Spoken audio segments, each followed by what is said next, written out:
Bienvenidos, soy Manuel Llamar, director del Instituto Juan de Mariana, y estamos aquí para hablar de economía, para explicar y entender la economía aprovechando las noticias de la actualidad. Hoy, amigos, vamos a hablar de vivienda, que es de lejos el mayor problema económico que tenemos en España, y tenemos muchos y muy graves además. Pero fijaos, qué cosas, ¿verdad? Resulta que llevamos 8 años, que se dice pronto, bajo un gobierno de rojos y desarrapados, que entre otras cosas aseguró por tierra, mar y aire que resolverían de una vez por todas el problema de la vivienda y, sin embargo, el resultado ha sido un desastre absoluto. El precio de la vivienda no solo no ha bajado, sino que no ha dejado de subir en los últimos años e incluso se ha disparado como nunca. Y encima, el mercado del alquiler ha colapsado, de modo que hoy por hoy alquiler resulta imposible para gran parte de la población, especialmente para los más jóvenes y vulnerables. Todos sufren el problema de la vivienda en mayor o menor grado, pero sobre todo los más pobres. ¿Y sabéis qué es lo peor?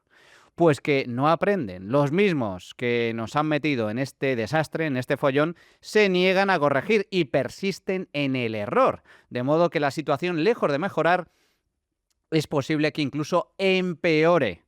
Pero hoy, amigos, no vamos a hablar tanto de los problemas, que ya conocemos porque lo hemos abordado en alguna ocasión, como de las posibles soluciones, porque sí, el problema de la vivienda tiene solución. Y lo vamos a hacer de la mano de un invitado muy especial, Iván Espinosa de los Monteros, que, además de conocer muy bien el sector inmobiliario, es presidente de una asociación, un think tank llamado Atenea, que acaba de publicar un estudio para solventar de verdad, en serio, el problemón de la vivienda en España. Así que si estáis preparados, arrancamos.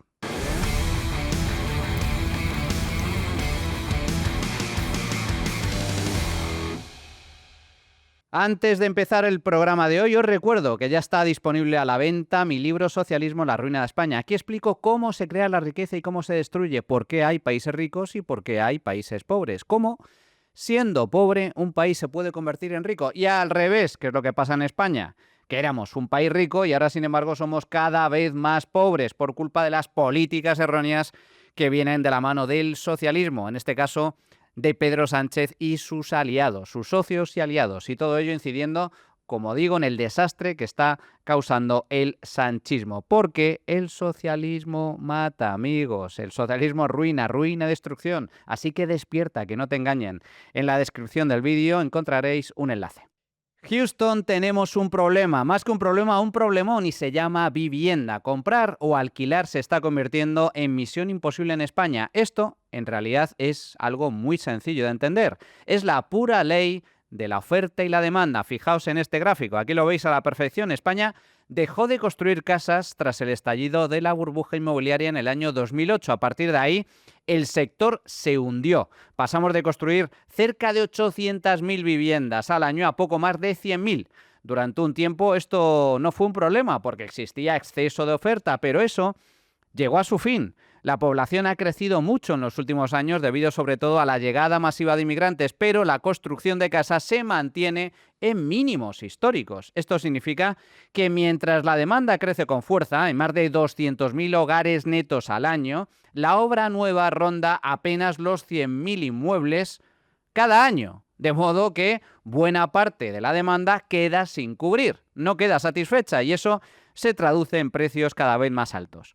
El precio de la vivienda ha subido de media más de un 50% bajo el gobierno de Sánchez. El Banco de España calcula que hoy por hoy España tiene un déficit de 700.000 inmuebles y el 70% de ese déficit se ha generado en los últimos 4 años, coincidiendo con la política migratoria a puertas abiertas que ha propiciado el gobierno del PSOE. Es decir, que como mínimo, hoy, ahora mismo, deberíamos construir 700.000 pisos nuevos tan solo para satisfacer la demanda existente. Lo veis en este gráfico. Aquí veis ese déficit de vivienda que calcula el Banco de España. 700.000 inmuebles de déficit que deberíamos tener ya construidos para igualar oferta y demanda. La situación es aún más grave, según la zona. Fijaos en este otro gráfico de la Universidad de las Hespérides, de Santiago Calvo. En la mitad de las provincias españolas habría que construir al menos el doble de casas para satisfacer la demanda de hogares. Es el caso de Madrid, por ejemplo, pero es que en algunas provincias como Castellón, la obra nueva se tendría, atención, que multiplicar por 7. En Valencia por 4,5 y en Barcelona al menos por 3. El problema, sin embargo, es que eso no va a suceder, al menos a corto plazo, porque construir en España se ha convertido en un auténtico infierno. Construir edificios, construir casas, construir pisos cuesta mucho, mucho dinero y mucho tiempo. Tanto es así que, por raro que parezca, en muchos casos no es rentable. Y por eso mismo, porque no es rentable, porque no sale a cuenta, la oferta no repunta y se mantiene en mínimos históricos. Además, por si todo ello fuera poco, el problema de la oferta no se ciñe tan solo a la construcción de casas, sino que también se extiende al mercado del alquiler. Como mucha gente no puede comprar, no le queda otra que alquilar, de modo que la demanda también ha crecido con mucha fuerza en los últimos años. Pero, una vez más, hete aquí que la oferta de vivienda en alquiler, en lugar de crecer para moldarse a la creciente demanda, está bajando, está cayendo. Fijaos en este otro gráfico de Daniel Fernández, profesor de la Universidad de las Hespérides. En concreto, la oferta de alquiler se ha hundido un 30% desde el año 2019 al año 2025. Esto significa que han desaparecido del mercado unos 300.000 pisos. Y claro, si baja la oferta, pero crece la demanda, pues el precio aumenta. Es nuevamente la pura ley de la oferta y la demanda. Por eso, hoy los inquilinos destinan de media el 50% de su sueldo bruto al pago del alquiler y ese porcentaje, atención, ronda el 70% en Madrid y en Cataluña. Y la situación es mucho peor en el caso de los más jóvenes. Los menores de 30 años tienen que destinar hasta el 90% de su sueldo a pagar el alquiler. Y si quisieran comprar, deberían destinar hasta 4 años de sueldo íntegro para poder pagar la entrada de un piso. Misión imposible para muchos, razón por la cual el porcentaje de jóvenes propietarios se ha hundido a la mitad en los últimos 20 años, pasando del 70% en el año 2005 al 30% en la actualidad. Pese a todo, a pesar del fracaso, el gobierno insiste en el error. Volviendo a la regulación, volviendo a la intervención pública en un ámbito como es el de la vivienda, es fundamental que los ayuntamientos, que las comunidades autónomas de nuestro país apliquen la ley de vivienda. Porque la ley de vivienda no solamente está demostrando que es eficaz allí donde se está desarrollando. Por ejemplo, hay importantes ciudades como Barcelona, importantes comunidades autónomas como Cataluña, donde los precios ya empiezan a bajar como consecuencia, o el incremento de los precios empieza a bajar como consecuencia de la aplicación de la ley de vivienda. En concreto, en Cataluña han bajado un 5% y en Barcelona nada más y nada menos que un 9%, sin reducir, insisto, la oferta, que es una de las principales críticas falaces que se hacen a la aplicación de la ley de vivienda. Críticas falaces, dice el presidente del gobierno. Estas son declaraciones de hace ya algunos meses, pero el mensaje permanece absolutamente igual en los últimos años. La ley de la vivienda que aprobó el gobierno en el año 2023 era la solución al problema y, sin embargo, se ha convertido en un problema añadido a lo que ya existía. Dice Sánchez que los precios están bajando en Barcelona y que la oferta no se está resintiendo. Bueno, eso nada tiene que ver con la realidad. Los datos dicen justamente lo contrario. Barcelona es, de lejos, la ciudad de España con el mayor problema de alquiler y de vivienda de todo el país. Sánchez, por lo tanto, no solo miente, cosa a la cual ya por desgracia estamos acostumbrados, sino que directamente se ríe en nuestra cara, se ríe en nuestra jeta. Pues bien, para abordar el problema de la vivienda y su posible solución vamos a hablar con Iván Espinosa de los Monteros, presidente de Atenea. Bueno, pues para abordar la solución, porque el problema ya lo conocemos, la solución al problema de la vivienda, porque la vivienda tiene solución, contamos con Iván Espinosa de los Monteros, presidente de Atenea. ¿Qué tal, Iván? ¿Cómo estás? Encantado. Bienvenido a esta casa una vez más. Gracias por recibirme, es un placer volver por aquí. Sí, señor, un placer tenerte. Iván, acabas de presentar en Atenea un informe que la verdad es que está muy bien elaborado porque acierta tanto en el diagnóstico como en la posible solución a aplicar. La vivienda tiene solución y una de las claves es la hiperregulación. Es decir, Al contrario de lo que vende el gobierno del PSOE, que insisten en que se necesita más regulación, más intervencionismo, vosotros tenéis claro el diagnóstico. No es un problema de falta de regulación, sino todo lo contrario, de exceso de regulación. Cosa que sucede en casi todos los mercados. No he conseguido conocer nunca un mercado, un producto que funcione mejor, o venda mejor, o tenga más éxito cuando se hiperregula, ¿no? Al revés, sí. Pero en el fondo, si pensamos un poco en abstracto, España tiene problemas muy difíciles de solucionar. Pero este de la vivienda yo creo que no es de los más difíciles, porque si lo piensas, dices, bueno, ¿qué necesitamos para resolver esto? Primero, ¿hay demanda? Bueno, pues hay una demanda clarísima. Ahí hablabas de 700.000 viviendas. Si tenemos en cuenta lo que se tarda en arrancar y producir, probablemente podríamos planificar incluso para 1 millón de viviendas, porque para cuando se hubieran satisfecho la demanda de 700.000 ya habría pasado 2 o 3 años y por lo tanto necesitaríamos hasta 1 millón. Es decir, ¿qué demanda hay? Lo segundo que necesitaríamos saber es, ¿hay materia prima? Es decir, ¿hay suelo? Bueno, pues otra cosa no, pero en España suelo y suelo susceptible de ser urbanizable porque no esté en sitios de especial valor ecológico, pues también hay suelo de sobra. ¿Hay capacidad? ¿Tenemos experiencia? Bueno, pues no somos los cracks de la inteligencia artificial, no somos el centro del mundo en desarrollo de software, pero hombre, promotoras, constructoras, conocimiento de esto. De eso sabemos. Sí, o sea, hay arquitectos, hay ingenieros, sabemos, vale. ¿Hay financiación? Bueno, hay algunos problemas que ahora podemos abordar con la financiación. El Estado prohíbe que se financien los suelos, pero hombre, hipotecas para el comprador final las hay y son de las más competitivas del mundo, cosa que, por cierto, la banca española, no entiendo por qué, nunca lo cuenta, pero tenemos unas hipotecas muy baratas. Y bueno, pues entonces, ¿qué es lo que nos falta? Pues lo que nos falta es un ecosistema normativo que, no digo lo facilite, lo mejore, lo subvencione, que deje de estropearlo, que deje de impedirlo, que deje de dificultar el que, habiendo demanda, habiendo suelo, habiendo experiencia y habiendo financiación, se construyan las viviendas que son necesarias en este país.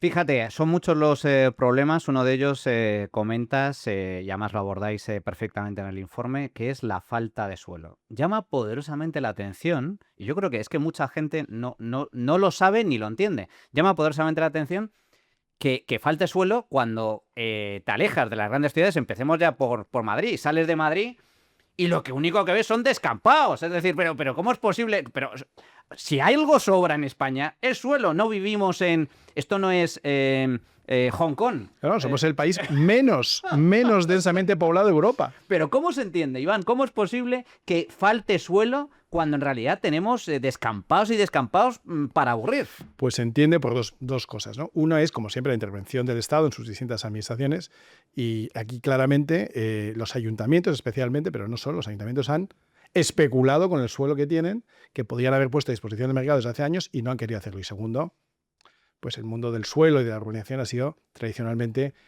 uno de esos bolsillos de corrupción que ha protagonizado España en los últimos 25 años, ¿no? Es un caladero, es un campo abonado para las corruptelas varias. Se va administrando con muy poco a poco y siempre en función de los intereses de ciertas personas que son las que deciden, ¿no? Pero una de las cosas que proponemos en el informe es revertir el proceso. Es decir, en vez de que tú me tengas que autorizar a construir en cierto suelo, asumir que todo el suelo donde no esté expresamente prohibido porque haya un valor ecológico, oye, pues no te vas a poner a construir en un parque natural, no te vas a poner a construir en medio de una selva, no te vas a poner a construir donde hay algún valor ecológico, si no está prohibido, que esté permitido. Es decir, que no me tengas que autorizar, sino que sea al revés. Donde no esté prohibido, que esté permitido. Esta es una de las primeras normas más básicas, ¿no? Y efectivamente, cuando sales del centro de la ciudad, pero vamos, una ciudad como Madrid o como Valencia, o prácticamente todas, en cuanto sales un poquito, incluso desde los rascacielos en Madrid, desde las Cuatro Torres, miras al norte y ves un gran descampado.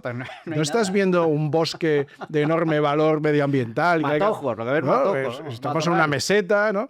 Casi todas las ciudades españolas, Barcelona puede ser un poco excepción porque está un poco entre el mar y la montaña, pero casi todas, en cuanto sales del mismo centro, te encuentras, como tú dices, un descampado perfectamente susceptible de ser urbanizado si hubiera voluntad política para ello. Esto es importante, es sustancial, porque efectivamente sobra suelo, pero claro, es que son los organismos públicos, especialmente los ayuntamientos, los que se encargan de decir dónde se puede construir y dónde no. Y claro, eso genera muchos problemas. Esto de que se pueda permitir construir en cualquier parte excepto en suelo especialmente protegido es algo que existe en muchos países. En Estados Unidos, por ejemplo, es así. Cualquiera puede construir en un terreno, salvo en aquellas zonas que son de especial valor ecológico, porque hay riesgo de terremoto, Claro, riesgo de claro. cualquier cosa.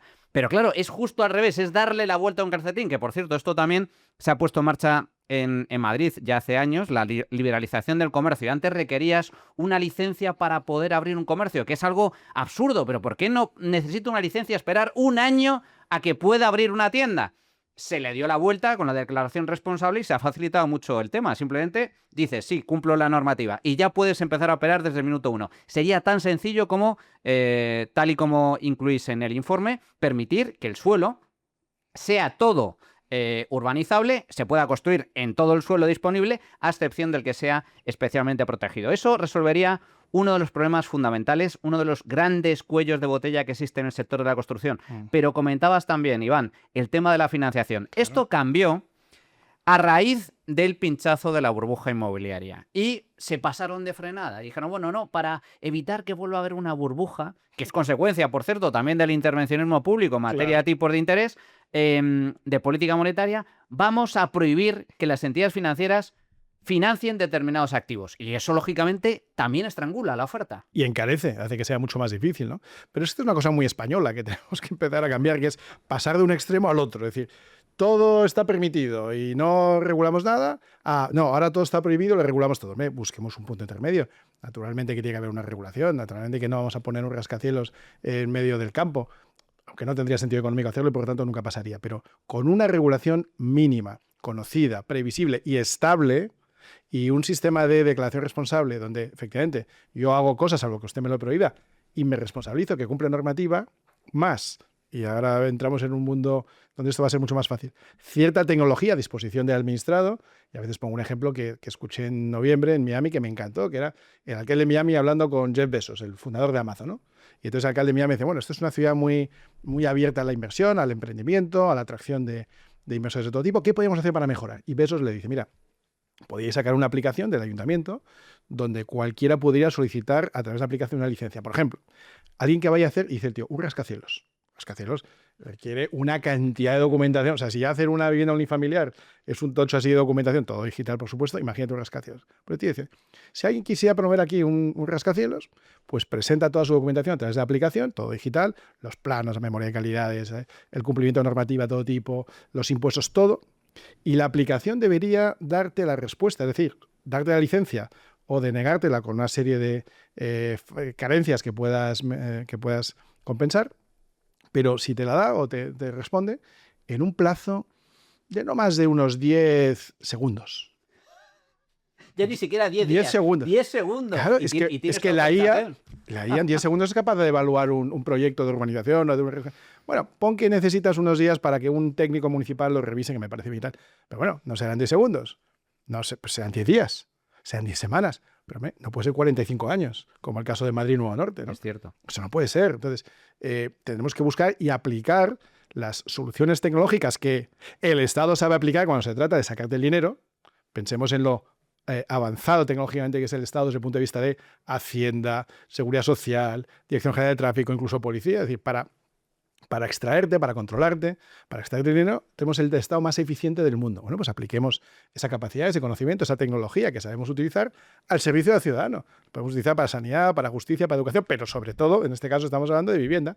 Deme usted una autorización en cuestión de días, pero no de años o de meses. Porque es que además, una vivienda que podríamos sacar al mercado en un cierto plazo, si usted me la retiene 2, 3, no digo 45 años como Madrid Nuevo Norte, pero 2 o 3 años, esos costes financieros evidentemente encarecen el coste del producto y por tanto se traspasa al comprador que acaba pagando más. Es decir, la propia ineficiencia del sistema abona la subida de precios que luego paga el comprador final. Esto es fundamental porque, una vez más, el tema de la financiación... el hecho de que se restrinja la financiación en materia del sector inmobiliario, eso de pasarnos de frenada en materia de intervencionismo, no tiene ningún sentido, porque para empezar, durante la burbuja inmobiliaria, que aquí se cometieron muchos excesos como consecuencia de esa facilidad excesiva en materia de tipos de interés, que insisto, vuelve a ser un problema de intervencionismo público, nada tiene que ver con criterios de mercado.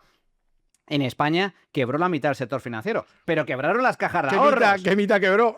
La pública, no la privada. Es que lo que es asombroso es esta capacidad, especialmente de la izquierda, que la derecha asume, de marcar con el vocabulario y con el lenguaje el marco mental en el que operamos. Porque cuando hablamos de eso que tú has mencionado, ¿cómo lo llamamos? Lo llamamos el rescate a los políticos, el rescate a los indocumentados que gestionaban las cajas, el rescate a los sinvergüenzas de los sindicatos y los partidos que manejaban. No. Lo llamamos el rescate bancario. ¿Pero qué banco se rescató? Rescatamos a Santander, hubo que rescatar al BBV, hubo que rescatar al Popular, bueno, hablamos con el Popular, a Bankinter. No, se rescataron las cajas de ahorro. Correcto. Que gestionaban los políticos porque no sabían llevarlas con criterio profesional. Así es. Luego, de nuevo, el exceso de un lado a otro. Es decir, como ha habido un rescate, sí, pero no un rescate bancario, sino un rescate a los políticos, lo que haya que haber hecho es prohibir la llegada de ningún político, de ningún signo, de ningún tipo, ni ningún sindicalista a los consejos de administración de ninguna entidad financiera. Y en cambio lo que se hace es hiperregular a los bancos que sí sobrevivieron, porque sí, con mayor o menor criterio, sobrevivieron a aquella crisis, ¿no? Y por cierto, cuando hubo que rescatar algún banco, el caso del Popular, lo rescató otro banco. Exacto. O sea que no fue a costa del erario. Fue con 0 euros de dinero público. Que luego ya eso se podrá discutir si estuvo bien, mal hecho, pero en fin, eso es ya entre los accionistas de un banco y otro. Pero el erario público no tuvo que sufragar el rescate de ningún banco, sino de cajas de ahorros, que recuerdo que eran instituciones que llevaban funcionando en algunos casos desde el siglo XVIII, con muy buen criterio, que habían hecho una gran labor desde el Monte Piedad, la financiación rural. Llevaban casi 200 años funcionando bien. Y en cuanto se puso en manos de los políticos, chicos, se politizaron. Se politizaron y quebraron y hubo que rescatarlas a costa del contribuyente, pero es que encima lo han llamado el rescate bancario. Es que es una locura. Es una perversión del lenguaje. Es una perversión del lenguaje, pero que tiene consecuencias. Y como tú dices, la aplicación de una normativa excesiva, porque aquí pasamos con el péndulo de un exceso al otro, ahora impide efectivamente que se pueda financiar el suelo. ¿Y por qué es importante esto? Pues lo entenderán nuestros oyentes enseguida. Porque la vivienda es el producto más caro que un individuo compra a lo largo de su vida. Y por tanto, como es tan caro, prácticamente nadie es capaz de adquirir una vivienda a tocateja. Entonces, siempre hay que financiar. Y como es un producto carísimo, pues no solo financia el consumidor o el comprador final, lo financia incluso el promotor. Los promotores requieren financiación. Cuando los tipos bajan, como estábamos diciendo antes, pues aumenta la actividad. Suele aumentar también el precio, pero aumenta la actividad. Cuando los tipos suben, cuando la financiación es más cara, pues es más difícil promover y lo que se promueve se hace con mayor dificultad. Entonces, todo el mundo necesita financiación. Y la financiación del suelo finalista para vivienda también debería ser financiable de unas condiciones razonables, porque es igual de materia prima que los ladrillos, las tuberías o el conjunto de la construcción de un proyecto residencial. Se ha restringido de forma artificial la financiación bancaria a los promotores, no se les permite financiar la compra de suelo finalista, por lo tanto lo tienen que hacer a pulmón, y como lo tienen que hacer a pulmón o a través de otro tipo de mecanismos de financiación, se encarece la compra de suelo. Es decir, por un lado, el suelo ya es escaso, por lo tanto es más caro debido a su escasez artificial como consecuencia del intervencionismo político. Y a ello se le suma el hecho de que la financiación para comprar ese suelo finalista también es más caro de forma artificial porque se prohíbe por ley, cuando cada entidad financiera debería ser libre a la hora de determinar, en función de su cálculo de riesgos, si ese suelo se puede financiar, no se puede financiar, tan sencillo como eso. Pues no, se suspende y fuera, se prohíbe por ley. Por cierto, otro criterio importante, en este caso, un grave error que cometió el Partido Popular de Mariano Rajoy fue cambiar la ley hipotecaria en el año 2013 para los particulares, de tal forma que para defender a los particulares en caso de que no pudieran pagar la hipoteca, redujeron las garantías. Las garantías hipotecarias, de tal forma que si tú tienes un problema y dejas de pagar, el banco, que en realidad es el que tiene que ejecutar la hipoteca y recuperar, por así decir, el activo que sirve de garantía a ese préstamo, tiene más dificultades a la hora de hacerse con ese activo. Consecuencia, pues que ahora te piden muchas más condiciones para poder acceder a una hipoteca. Todo esto tiene que ver con la regulación, pero volvamos al tema de las licencias porque me parece muy interesante. En España hay algo que se llaman planes urbanísticos, que tardan años y años... Décadas. En aprobarse, y que establece básicamente el político de turno, la administración de turno, te dice dónde construir, cuánto construir, cómo construir. Es decir, es pura planificación socialista en materia urbanística. Resultado, se tarda hasta 15 años en España desde que se pone a disposición un suelo hasta que finalmente se entrega la llave, 15 años para poder construir un edificio. Cuando, y tú lo sabes porque tu actividad profesional también te dedicas a eso, Iván, construir en España, aparte de que somos muy buenos construyendo, construir un edificio que puedes tardar 2 años desde la primera ladrillo hasta acabarlo. Aquí se tarda 15 de media. Pero todo eso es gestión político, administrativa, burocrática, así como tú dices. Es la propia administración la que está retardando y retrasando la creación de nueva vivienda y encareciéndola, insisto. El tiempo es dinero. Cada año que pasa en el que el promotor no puede ponerse a construir es un año que añade coste financiero a la propia obra, coste que finalmente se va a trasladar al comprador final. Es decir, que todo este retraso se paga, ¿y de qué manera?, por parte del comprador final. Luego hay que hacer todo lo contrario. Desregular, facilitar, insisto, no subvencionar, no ayudar, no financiar, simplemente quitar todas las trabas y todo el laberinto burocrático que se encuentra un promotor y un constructor cuando quiere ponerse a construir. Porque, insisto, la demanda está, el suelo tenemos, el conocimiento lo hay, la financiación también. Pongámonos a construir de una manera sensata, razonable, en el perímetro de las ciudades, que tenemos muchísimo a construir, y aprovechemos también el centro de las ciudades para cambiar usos y permitir también la intensificación en ciertos sitios. Oiga, es que en esta zona de la ciudad se decidió que no se podía construir más de 4 pisos, pero es que ahora quizá se podría permitir levantar 8, por poner un ejemplo, ¿no? Pero es que eso intensifica el uso de la ciudad. Claro, pero es que es lo más ecológico, ¿no? Lo más medioambientalmente sostenible es que haya mucha gente en un centro con buenos recursos públicos de transporte, de infraestructuras, de tal, pero que no estén tan desperdigados. Bueno, pues de nuevo la izquierda está en lo contrario, en impedir la intensificación de usos, en impedir los cambios de usos. Hemos visto transformaciones en nuestras ciudades, locales industriales o incluso fábricas que han sido absorbidos por el crecimiento de la ciudad y que se quedan en el centro de la ciudad y que es muy difícil reconvertir a un uso de vivienda o de cualquier otro tipo. No, oiga, adapte la normativa a los cambios evidentes que ha conocido la sociedad española en los últimos años. No, es que si usted tenía una fábrica y hoy es de cambio de uso residencial, usted va a ganar mucho dinero. Bueno, pues si le parece que ese cambio de uso genera una enorme plusvalía para el propietario y le parece injusto, póngale un impuesto a la plusvalía latente, o cuando se genere, no a la latente, la plusvalía cuando se produzca, gracias al cambio de uso. Te voy a poner un ejemplo. Mira, yo hace unos años trabajaba en Polonia y teníamos edificios de oficinas y veíamos que Varsovia estaba creciendo muy, muy rápidamente. Y a la salida de lo que sería la M40 de Varsovia, ya en el siguiente municipio, era un municipio eminentemente agrícola. Y veíamos que ahí iba a haber necesidad de logística, ¿no? Porque estaba cerca de las carreteras, porque la ciudad crecía, luego efectivamente fue así. Empezamos a preguntar al alcalde del pueblo de al lado, de la ciudad adyacente, si había terrenos logísticos. Y me dice, no, aquí es todo agrícola, pero si a usted le interesa, dígamelo, porque si llega a un acuerdo de compra con algún agricultor, nosotros le cambiamos el uso aquí en el ayuntamiento, le garantizamos de antemano, antes de que usted compre, que le cambiamos el uso a logístico. Yo me quedo así, digo, claro, y esto... Esto en España es impensable. Esto como... Digo, a ver si ahora me van a querer cobrar algo. Y digo, ¿esto cuánto es? Y dice, hombre, tiene usted que presentar, pagar las tasas del ayuntamiento. ¿Cuánto es la tasa, Dorota? Ah, sí, son 40 zlotys, 10 euros de tasa. Y yo me quedaba y digo, pero ¿y esto en cuánto tiempo? No, eso si usted me lo trae el lunes, pues el próximo pleno del viernes se lo aprobamos, además garantizado con todo largo parlamentario.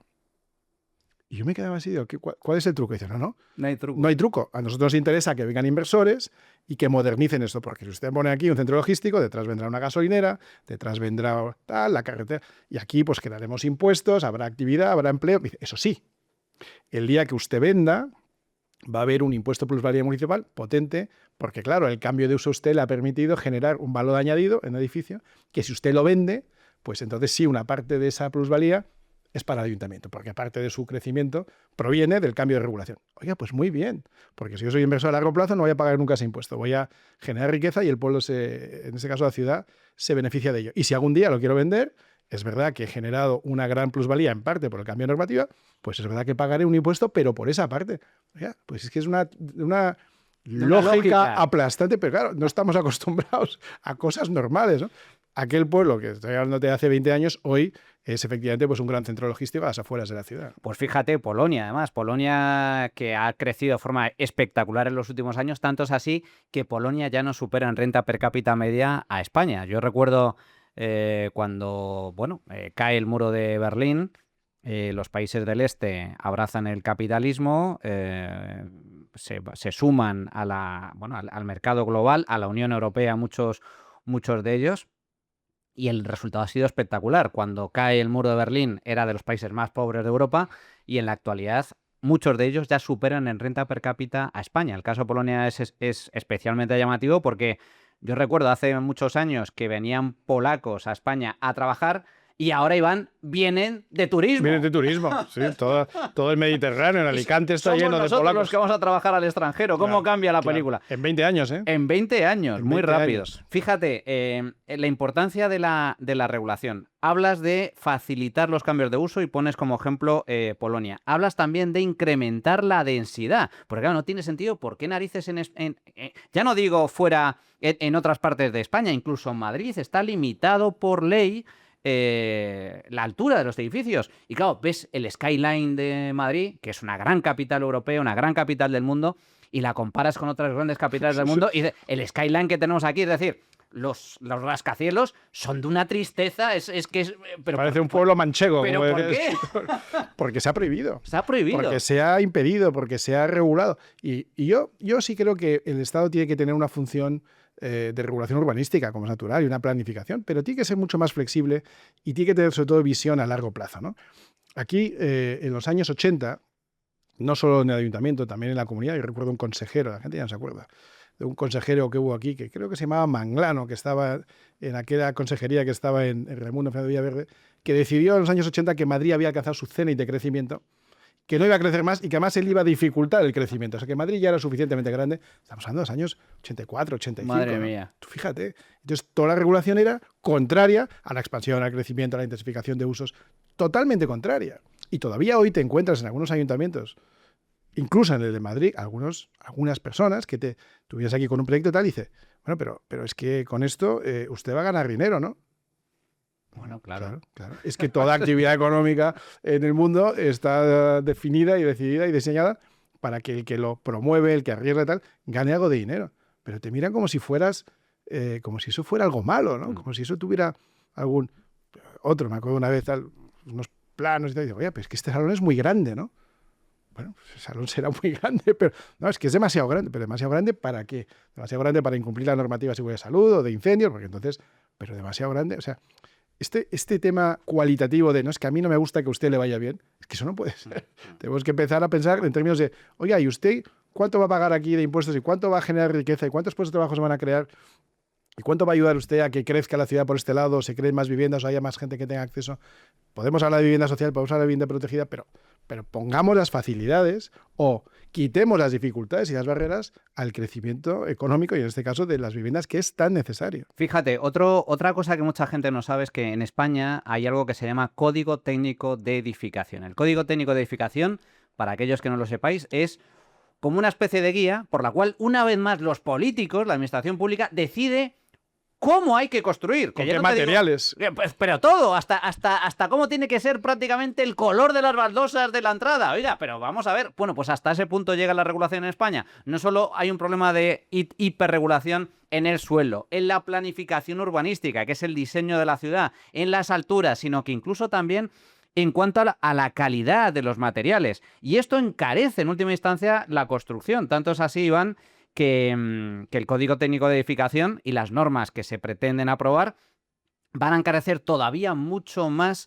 la construcción en España. Básicamente se puede resumir en la siguiente frase. En España se ha prohibido construir barato. ¿Qué proponéis al respecto en este informe? Pues de nuevo una gran desregulación bajo la premisa de que todo tiene que ser medioambientalmente sostenible, ecológico, claro, los materiales que el Código Técnico de Edificación aprueba y considera que son aceptables son muchísimo más caros. Son viviendas de lujo, básicamente. Son viviendas de lujo por muy bajo, claro, por muy bajo que sea la intención del coste, ¿no? Entonces, si el suelo ya es difícil y es caro, si la financiación ya es cara, y ahora encima añades que los materiales de construcción se exige que sean de un cierto cumplimiento normativo, que es lo que hace precisamente que sea cada vez más caro, pues es que es muy, muy difícil que el producto final llegue al consumidor o al comprador por debajo de unos precios razonables, ¿no?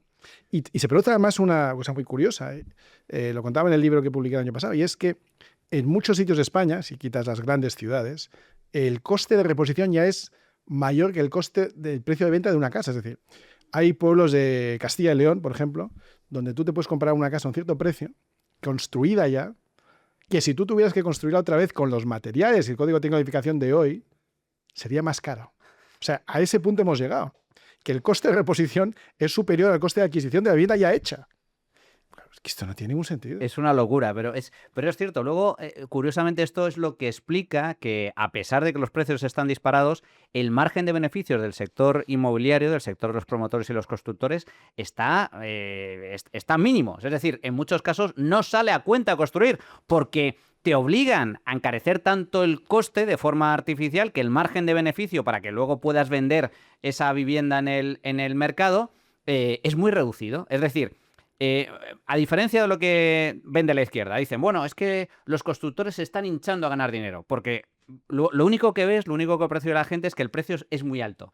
Pero no es cierto, porque el coste de construir esa casa es ya muy alto. Por lo tanto, si el coste sube, y lógicamente en España no somos especialmente ricos, la gente no se puede permitir esos precios, por lo tanto tiene que ajustar mucho el margen de beneficio y en realidad, en muchos casos, los promotores no ganan dinero y por eso precisamente no se está construyendo, porque no sale a cuenta. Claro, porque ha subido el coste del suelo, ¿no? Porque, por lo que decimos, porque si tardas 10 o 15 años en gestionar el propio coste del suelo, la urbanización del suelo, pues el coste sube, aunque solo sea por la financiación.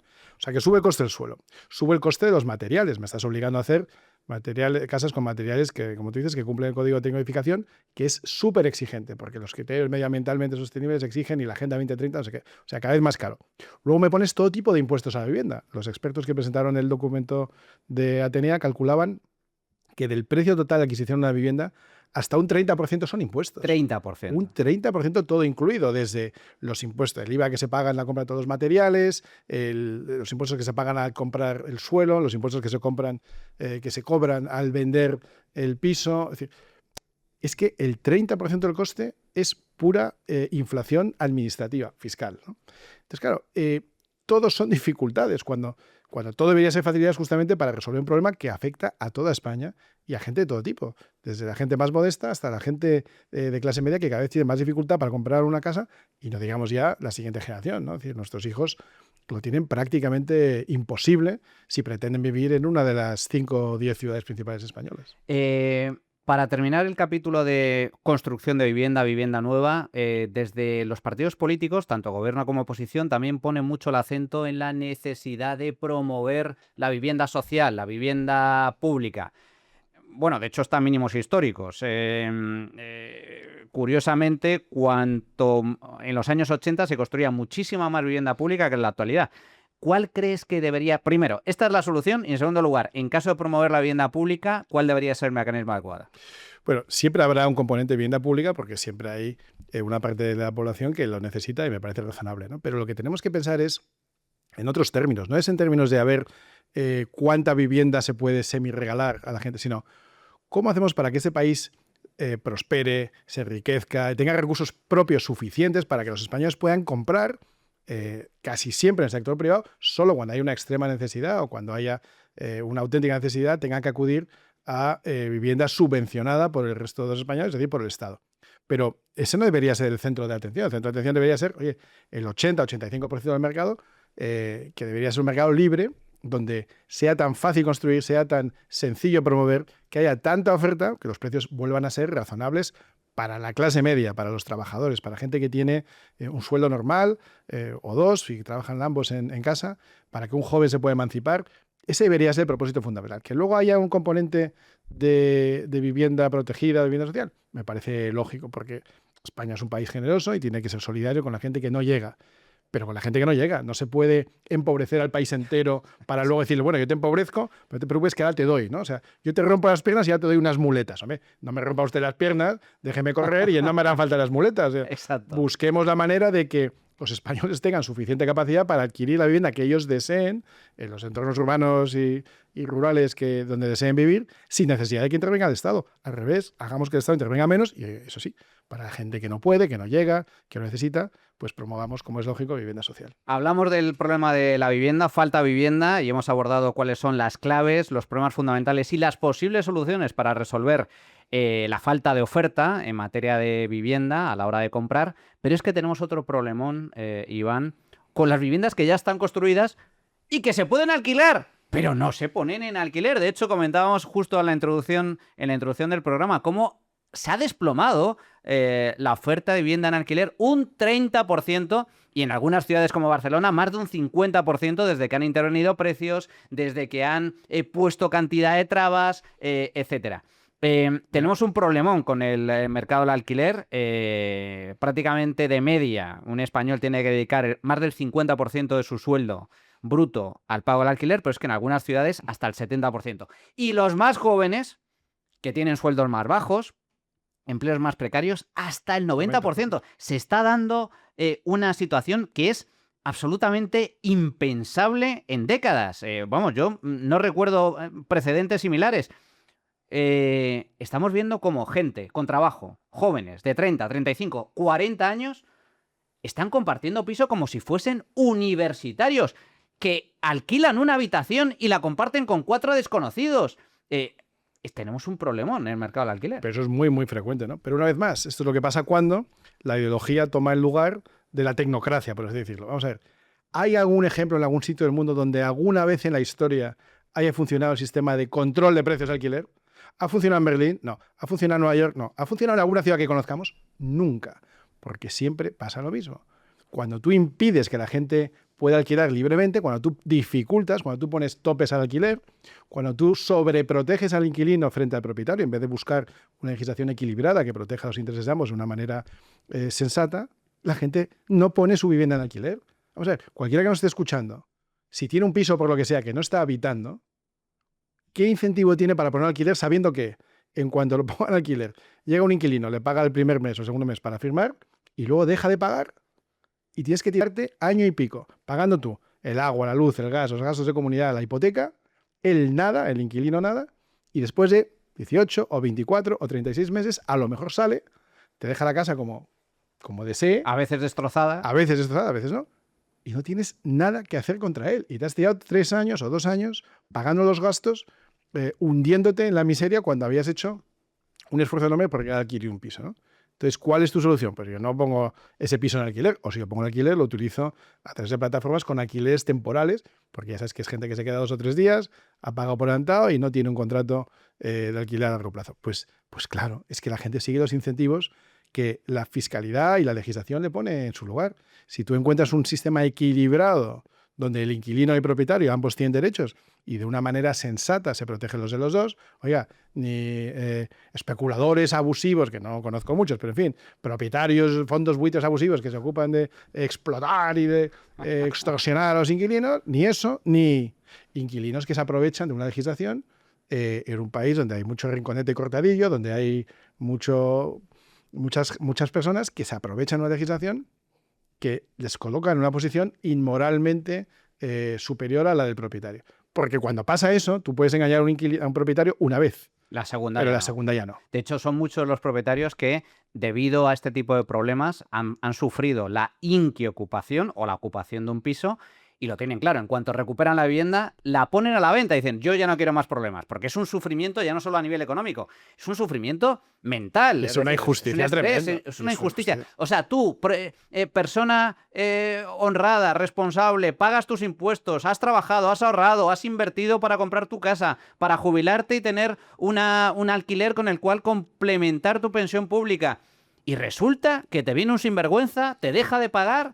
Y esto a mí me ha pasado con gente extranjera. Me dice, no, pues mira, tengo un amigo que ha tenido este problema y demás. Y lo primero que te pregunta es, pero la casa es suya. Sí, no, la casa es suya. Y no la puede recuperar. No la puede recuperar. No lo entienden. Desde Atenea, ¿qué proponéis para abordar, solventar el problema de la ocupación de casas y de la inquiocupación? Inquilinos que no pagan. Pues de nuevo un cambio de normativa. Recordemos que esto, el fenómeno de ocupación e inquiocupación, se desata a través de un cambio normativo, a raíz de un cambio normativo, el 2013, del gobierno de Rajoy, teóricamente por 2 años, pero luego se ha ido prolongando y se sigue prolongando indefinidamente, que coloca, como digo, al propietario en una situación de absoluto desequilibrio, ¿no? Si tú escuchas a la izquierda, las Irenes Monteros te dicen, es que no se puede especular con la vivienda, es que la vivienda es para usarla, no para invertir. Bueno, pues si no es para invertir, entonces claro, nadie invertirá, luego nadie buscará alquileres, luego habrá menos oferta, luego subirá los precios. Es que es todo al revés. Es que de verdad, yo a veces pienso que para ser diputado, o sea, es que si para vender un seguro, si para vender seguros te hacen pasar un examen y una certificación y con unos conocimientos mínimos, cosa que me parece bien, ¿no? Si para trabajar en un banco tienes que tener una cierta certificación, si para comprar un producto financiero sofisticado tienes que declarar que eres, según los acuerdos de Basilea, un inversor cualificado, cosa que entiendo. Oye, es que para ser regulador, para ser diputado, para ser ministro, tenías que tener unos conocimientos mínimos de economía. ¿Sabes? No tengo una oposición, pero un test. ¿Sabes? Un tipo si para conducir me haces un tipo de test, ¿sabes? Pues me pasé ministro, que es un poquito más de responsabilidad, por lo menos saber sumar, saber multiplicar, dividir ya sería mucho, pero en fin, algo así. Y un mínimo conocimiento del mercado, ¿no? De la economía, de comprender que si tú asfixias la oferta, pues sube el precio. Que si tú dificultas el acceso a los inversores, o pequeños inversores, o grandes, me da igual, que están dispuestos a arriesgar su dinero para generar vivienda, para que haya alquileres, si tú eso lo impides, lo dificultas, lo crucificas, pues no pasará. Y entonces no hay vivienda y entonces sube el precio. Entonces, volviendo a lo que decíamos, bueno, busquemos un equilibrio, es decir, que el propietario esté protegido y que si hay un inquiocupa o un ocupa que al mes no paga su renta, pues se le pueda sacar en un plazo de 24 horas. Oiga, pero ¿y qué pasa si es un inquilino vulnerable? Primero, definamos lo que es vulnerable, porque según los criterios de la izquierda, más de la mitad de la población española somos todos vulnerables. Prácticamente. Bueno, yo seguro que no, porque no soy de izquierdas. Pero cualquiera que sea que gane menos de 2.000 euros es vulnerable. Cualquiera que ha votado a la izquierda es vulnerable. O sea, Pedro Sánchez y ¿sabes? Y Sonsoles son vulnerables, seguramente, aunque las joyas esas, pero son vulnerables, porque son de izquierda. Entonces, primero definamos lo que es vulnerable. Y el que es vulnerable de verdad, que hay gente que de verdad es vulnerable, que sea protegido, recogido y atendido por el Estado. Por el Estado. Porque un señor que ha vivido, o una señora, toda su vida trabajando para poderse pagar un piso, para luego poderlo alquilar, no es la responsable de cubrir la necesidad de la gente vulnerable en España. Si hay una familia vulnerable, que las hay, que sea el Estado el que se ocupe. Para eso existe un Estado, ¿no? El Estado es subsidiario para aquellas personas que lo necesitan, pero que lo necesitan, ¿eh? No que se aprovechan, no que saben que el sistema les favorece, no que están dispuestos a gastarse dinero en otras cosas, pero no en vivienda. Protejamos a las familias vulnerables desde el Estado. Pues ya habrá sistemas de, lo que hemos dicho antes, o vivienda social, o sistemas de recoger. Pero hombre, no pongamos en la responsabilidad de proteger a las familias vulnerables en manos de un señor que se acaba de jubilar después de 50 años trabajando y por fin ha podido invertir en un piso y lo tiene como un pequeño complemento a su pensión o a sus ingresos, porque él no es el responsable de la vulnerabilidad de esa familia. Es que además es tremendamente injusto porque es gente que, o sea, entonces, ¿para qué narices pagamos impuestos? Pagamos impuestos, en teoría, para que, entre otras cosas, existan servicios sociales y resulta que los servicios sociales se lavan las manos y dicen, ¡ah! ¿Eres vulnerable? Pues que soporte la carga el propietario. Oiga, pero vamos a ver, lo cual es una expropiación de uso, que esto es terrible. Es decir, te quitan tu propiedad. Bueno, y en algunos sitios, has mencionado antes Cataluña, en algunos sitios esa expropiación está por ley. Por ley. Es que la ley que se presentó en Cataluña, que se aprobó en Cataluña, llamada de grandes tenedores creo que son 3 o 4 pisos. O sea que si tienes 3 pisos, te pueden expropiar el uso, no la propiedad, y está vacío, te pueden expropiar el uso y ellos dedicarlo a un alquiler social que ellos consideren, a quien ellos digan, al precio que ellos digan, y luego ponte a cobrar ese alquiler vulnerable. Consecuencia, nadie quiere tener un piso en Cataluña para alquiler y si lo tienen dicen que está usado y si no lo ponen en alquiler a corto plazo. En fin, ya para terminar, Iván, además que en el sector del tema del alquiler, hay otros 2 puntos que abordáis en el informe que también a mí me parecen muy interesantes, porque claro, el problema lo han creado los políticos, las malas políticas. Encima lo han acentuado, lo han agravado, no están dispuestos ni siquiera a corregir. Pero como el problema es evidente para todo el mundo, aquí es cuando llegan las excusas y cuando llegan los chivos expiatorios y cuando dicen, no es culpa mía. ¿De quién es la culpa? De los malvados especuladores, de las SOCIMIs, las empresas que se dedican a especular, a comprar edificios, reformarlos y ponerlos en alquiler. Bueno, pues menos mal que hay inversores que todavía se arriesgan, a pesar de toda la situación, a poner pisos en alquiler, porque si haces lo contrario, como bien comentábamos, la oferta se reduce aún más. Luego, otro chivo expiatorio. Los pisos turísticos, claro que sí, el problema es que se dedican pisos al alquiler turístico. Habría que preguntarse por qué hay gente que está dispuesta a poner su piso en alquiler turístico en lugar de ponerlo en alquiler de larga duración. ¿Será porque precisamente el riesgo, como comentábamos antes, es muy superior? Porque en caso de que te dejen de pagar la renta, pues olvídate, no vas a recuperar tu casa en 3 años y por eso hay muchos que o bien deciden vender la casa o bien cerrarla, dejarla vacía o bien ponerla en alquiler turístico.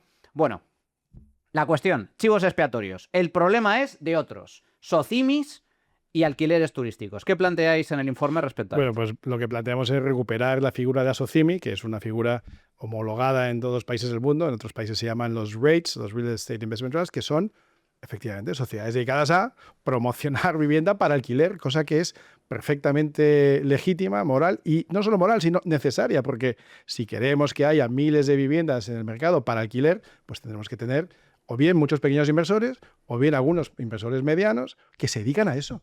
Pero ¿qué tiene de malo dedicarse a comprar un suelo, construir un edificio y ponerlo en alquiler? O comprar un edificio, rehabilitarlo y ponerlo en alquiler a largo plazo. ¿Pero qué tiene? Bueno, ¿y qué tiene de malo dedicarlo al corto plazo, ¿no? Porque, como tú decías, mucha gente no se quiere ver afectada por la ley de arrendamientos urbanos y no quiere alquileres a largo plazo porque se convierte en un arrendador en una posición muy débil, mientras que si es de corto plazo, la posición es distinta. Pero, una vez más, ¿qué queremos? ¿Más o menos viviendas en alquiler? Lo lógico sería más. Más, ¿no? O sea, No. faltan viviendas. Son muy caras las que hay. Pues, ¿qué queremos? ¿Menos o más? Hombre, ¿queremos más? Pues si queremos más, no estrangulemos a los que se dedican a poner más viviendas en alquiler. No les insultemos, ¿sabes? Conviene no insultarles, conviene no atacarles, conviene no, digamos, convertirles en los malos de la película. Convendrá lo contrario, convendrá atraer capital, convendrá atraer inversores. Oye, que competimos en un mundo global donde la gente que tiene dinero lo puede mover muy fácilmente de un ecosistema a otro, de una ciudad a otra, de una comunidad autónoma a otra, de un país a otro, ¿eh? Es que se canaliza el dinero de un sitio para otro con mucha facilidad. Luego pongamos todo lo necesario, no digo, insisto, siempre digo lo mismo, no subvencionemos, no ayudemos, no, pero pongamos las facilidades y unas reglas de juego previsibles, estables y atractivas para que la gente precisamente quiera venir aquí a invertir, o sean de España o sean de fuera, y que quieran invertir en vivienda y que quieran poner en alquiler y que quieran sacar una rentabilidad razonable, porque como seamos capaces de convertir a muchos inversores en inversores en el sector inmobiliario, pues habrá muchos más pisos en oferta y, por tanto, el precio se estabilizará o incluso bajará, sea en alquiler o sea en venta. Pero para eso hay que desear que ese problema se solucione. Yo lo que veo en muchos políticos es que tienen como una especie de... creen que tiene una varita mágica. Vamos a acabar con la especulación. O sea, va usted a encarecer el suelo, va usted a dificultar el acceso a la vivienda, va usted a impedir que se construya y que se alquile. Fenomenal. Y va a hacer usted lo contrario de lo que está diciendo. Pero dejemos ya de verdad que se quiten el antifaz ideológico, que lean un poquito, que aprendan un poquito y que entiendan que este mercado funciona como casi todos los demás y solo hace falta, ya lo hemos dicho muchas veces, teniendo la demanda, el suelo, la capacidad de construir, de promover y la financiación, solo hace falta que la normativa deje de molestar, que deje de impedir, que deje de dificultar, nada más. Y para eso se requiere voluntad política. Fijaos, desde que Pedro Sánchez anunció que la vivienda se convertía en un derecho en España gracias a su ley de vivienda, la vivienda, en lugar de un derecho, se ha convertido en un bien de lujo al alcance de muy pocos. Es un privilegio. En un privilegio. Es un privilegio. O sea, es todo lo contrario. Y por cierto, estas recetas que incluye el informe de Atenea son recetas que ya han demostrado su eficacia, su buen funcionamiento allí donde se han aplicado. Pongo dos ejemplos recientes. Uno, en materia de construcción. Austin, una de las grandes ciudades de Estados Unidos y de Texas, tenían un problema de escasez de oferta, porque ¿qué ha pasado en Texas en los últimos años? Y tú que conoces bien el mercado norteamericano, Iván, pues que estados progres como California, que eran, bueno, pues era California donde estaban las grandes tecnológicas, donde era la gran industria tecnológica del país, resulta que se pasaron de frenada a la hora de regular y a la hora de machacar impuestos y muchos han cogido y se han ido a Texas o a Florida. Total, en Texas en los últimos años han recibido mucha población, como está sucediendo en España con la política migratoria. Había escasez de oferta de vivienda nueva. ¿Qué hicieron las administraciones tejanas? Permitamos construir y se aumentó de forma muy sustancial la oferta de vivienda. Consecuencia, el precio medio de una casa en Austin se ha desplomado, ha caído en términos reales descontando inflación. Vamos, yo a veces tengo un familiar que vive en Texas precisamente y comparo lo que me podría comprar en Austin en comparación con lo que me podría comprar en Madrid. Oye, que hay casoplones mucho de lujo, más baratos. pero de lujo. Pero una vez más, fíjate, el caso de Austin es muy paradigmático. Es decir, una ciudad que lo vio venir, que se preparó, que lo organizó, pero hace ya 15, 20 años, no es que haya conseguido inversores solamente de Austin. Oye, es que el edificio alto, no quiero decir rascacielos, pero un edificio muy alto, el edificio más grande residencial de de Austin la ha promovido una empresa española, OHL, se llama The Austonian, merece la pena conocerlo, de lujo. ¿Tú crees que eso no lo harían aquí si no tuvieran? Pero bueno, ¿dónde es más fácil para un español mucho mejor ponerse a construir? ¿En Austin, Texas? Joder, ¿o en Barcelona, en Valencia, en Alicante, en Málaga, en Sevilla o en Madrid? Digo yo que sea más fácil aquí, ¿no? Que tenemos aquí nuestros ingenieros, nuestros arquitectos. Oye, pues los ecosistemas que favorecen el crecimiento reciben los resultados. Efectivamente, la gente se va de California, la gente se va ahora de la ciudad de Seattle, donde hay una alcaldesa tremenda, la gente se va de Nueva York, en Miami. La Asociación de Agentes Inmobiliarios quiere dar el título de agente inmobiliario del año al alcalde de Nueva York, porque le ha mandado decenas de miles de compradores que se van de Nueva York y que llegan a Miami. Porque, claro, no hay nada como un alcalde empeñado en expulsar a inversores, a compradores, lo consigues. Totalmente. La gente vota con los pies y se muda. Porque es que así es como funcionan los ecosistemas y los mercados. Pero fijaos, es que el caso de Austin, y os animo a que visitéis páginas web de inmobiliarias en Texas, en Houston, Austin y otras grandes ciudades de allí, vais a poder ver casoplones de lujo a un precio mucho más barato que muchas ciudades de España y, por cierto, donde el sueldo de los tejanos es hasta 3, 4, 5 veces más alto que... Vamos, allí en Texas lo normal es ganar 100, 150.000 al año fácil. Por lo tanto, este es un ejemplo. Otro ejemplo en el mercado del alquiler, Argentina. Llegó Javier Milei y lo que hizo fue derogar lo que había aprobado el kirchnerismo, que es, por cierto, lo mismo que viene aprobando Pedro Sánchez aquí en España. Control de precios, regulación, yo te digo cuáles son las condiciones del contrato de alquiler, inquiocupación, ocupación... Bueno, lo derogó y automáticamente la oferta de vivienda en alquiler se multiplicó por 2, se multiplicó por 3 y el precio real de los alquileres ha caído en Argentina. En definitiva, la vivienda es un problema, pero la vivienda tiene solución. Iván Espinosa de los Monteros, muchísimas gracias. Ha sido un placer como siempre y aprendo mucho contigo, Manuel. Un auténtico placer y enhorabuena por ese informe sobre las soluciones al mercado de la vivienda en España de tu asociación, del think tank Atenea. A todos vosotros espero que os haya gustado el programa. Antes de finalizar, os recuerdo, tenéis que visitar la tienda de esta casa, Freedom Collection, donde vais a encontrar camisetas, tazas, sudaderas con mensajes, pues de lo más políticamente incorrecto para apoyar a medios críticos independientes como este, que siempre están en la batalla de las ideas, siempre críticos con los abusos del poder político, vengan de donde vengan. Hasta aquí, amigos, el programa de hoy. Despierta, que no te engañen. Y recuerda, si quieres defender la libertad, si quieres defender tu libertad, súmate, hazte socio del Instituto Juan de Mariana. Hasta la próxima, amigos.